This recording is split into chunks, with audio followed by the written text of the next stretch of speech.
Well, I'm sure a lot of you are getting ready for spring break or even wrapping up some of those vacation plans.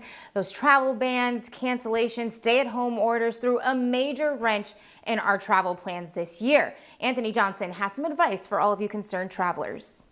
The novel coronavirus has disrupted almost every part of our lives, and vacation plans are no exception. As many people try to regroup and rework travel plans, Sarah Gavin, head of communications at Expedia Group, reminds us to all be patient. When everyone in the world has to cancel their travel plans at more or less the same time, call volumes go way up.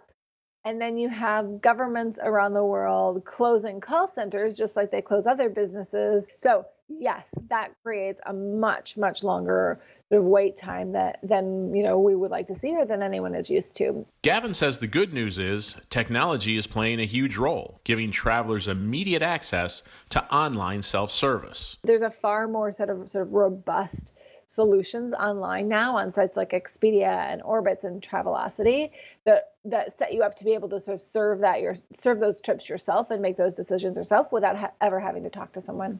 If you're thinking about pushing travel to later this year, Sarah believes there will be good deals that give you flexibility. My guidance would be for sure look at the refundable trips, if you're traveling in the next, particularly this summer. Check out travel websites like Expedia, Orbitz, and Travelocity for more information.